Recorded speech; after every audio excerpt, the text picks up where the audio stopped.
What are soulmates and what are karmic relationships? You know, this is something I just started learning about a year and a half ago, 2 years ago myself, going through these experiences and kind of understanding and weaving out who these people are in my life, you know. So let's start with a karmic. A karmic is a person who is sent from the divine to teach you a lesson. A karmic, in most cases, could be chaotic and toxic.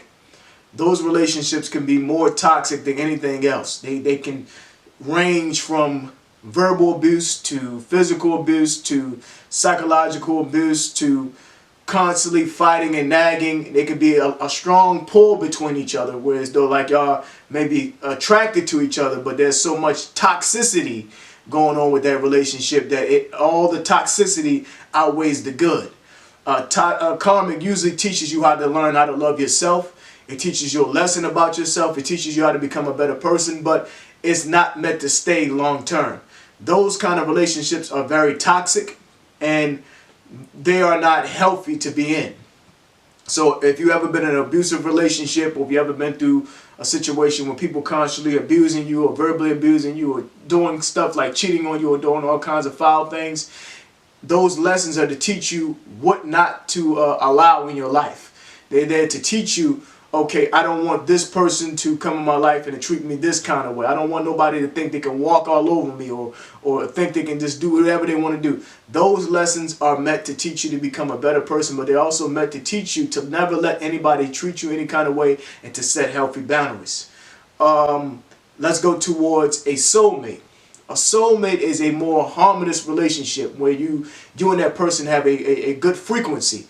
You're both on the same path. Y'all both want the same things. A soulmate can be anybody. Your mother, your brother, somebody you're so close to that you just have a good frequency with can be a soulmate. And they don't necessarily have to be romantic. So people think that a soulmate has to be romantic. But in most cases, it doesn't. It's just a person that you have a great frequency with, that you both agree to more things than you disagree to. And those relationships can be very balanced. But sometimes soulmates don't last forever because you get multiple soulmates. A mother, your brother, your friend, your cousin, a lover, somebody can be a soulmate. So you can get many of them, and it could change throughout your life. So you could have a young soulmate when you were younger, and that doesn't work out, but y'all are still friends and y'all still cool. And then you get another soulmate as you get older and you mature, and that person is the person you stick with as you grow and become older. Or it could be vice versa. Your friend could be a soulmate. Soulmate doesn't particularly involve sexual intimacy. It could just be a strong connection and bond that you and that person share that goes beyond the physical. You know, so that is what a soulmate is. A twin flame is very complex because you only get one twin flame. You only get one twin flame, and that's pretty much the copy of yourself. Look at it like this. A twin flame is you stepping out of a time machine and you being recreated, reincarnated at the same time. So if you are here in this timeline, your twin flame is in this timeline as well. But it's a previous version of you. That's why you recognize this person. That's why you feel some kind of way about this person when you first meet him. It's an energy you can't quite describe. It's a feeling that this person makes you feel that you can't quite describe with a twin flame. It's like meeting yourself, but you're in a different body, whether you're a male or female.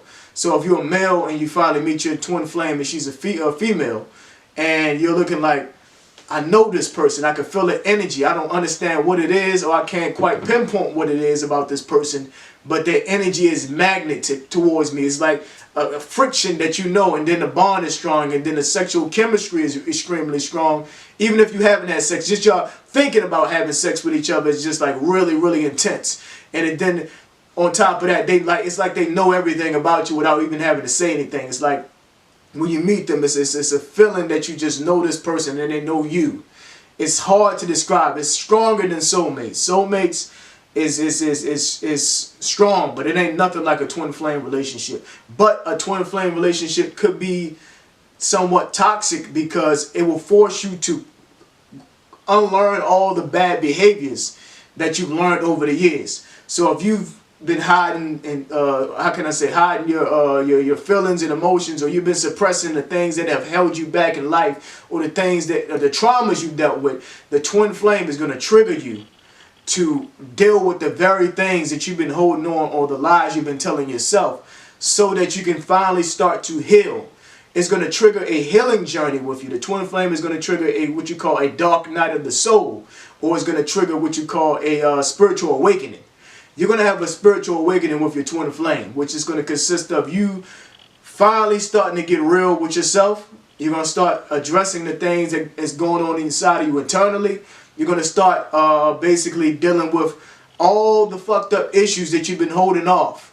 And this person is going to trigger you to get better and better and better.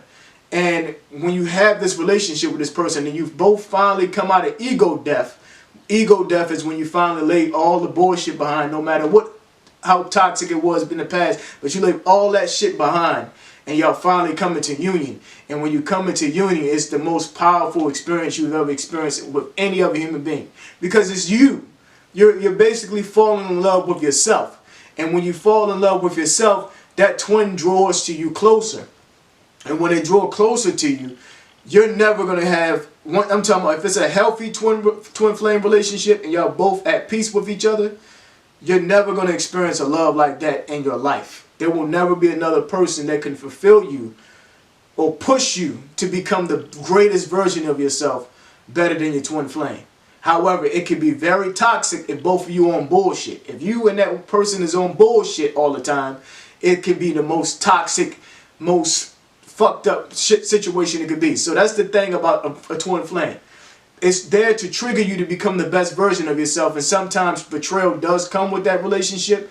But if you can get past that and you can finally get to a point where you both kill your egos so that y'all can become better. And with a twin flame, you'll see synchronicity numbers like 333, 222, 1111, 111, 444, 44, 22. You'll see all these synchronized numbers around this person. You'll see so many different things that you never do. You'll start getting one in tune with nature and in harmony with all these different things you never have experienced before. You'll start healing yourself. You'll start saying, oh, this person makes me want to become a better person. Nobody's ever made me feel like I can do this. Now I want to become a better person. The twin will trigger you in so many ways that will force you to grow and become a better person than anybody else. But it can be toxic if both of you don't deal with the inner childhood wounds, or the things that's inside you that fucked you up in your past, that held you back, or the things that really caused you pain and harm. If you don't deal with that, it can be toxic.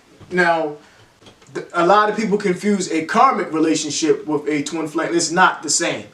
The twin is always at the core is going to have your best interest. You're going to know that this person is going to have your best interest. They may push you like a drill sergeant, but you know it's really out of love. It's really out of genuineness to make you a better person. The karmic is going to push you to try to self-destruct. That person is going to try to break you psychologically and mentally and try to continue to keep trying to attack you and attack you and attack you and attack you. They're not doing it to make you better. They're doing it to try to belittle you so they can have psychological power over you. Those kind of people, you got to learn to say, I'm setting healthy boundaries and I'm not going to let you disrespect me or treat me any kind of way. Now, you could have a karmic soulmate too, meaning that from a previous past life, you and that person did something to each other, and now in this life, you have to try to fix it to make it better. And that consists of y'all going through bumping heads and y'all going through certain situations, or maybe in the past life, this person was in an interracial relationship, and or you was black or she was white, or he was black and he was white, or whatever it may be, and it couldn't be because of certain time frames back in the 1800s or maybe the 1400s or whatever it may be, and then out of nowhere y'all come back to fix that situation because now y'all know that y'all were miserable and y'all were heartbroken in the past. Now it's time to fix that situation. So that's what a karmic soulmate is. And can you be with a karmic soulmate? If you both heal and you learn a lesson, you can be with your karmic soulmate. Can you be with a soulmate? It all depends on the level because you're constantly ascending. Each soulmate is going to be there for you to help you grow at that certain period of time in a harmony way.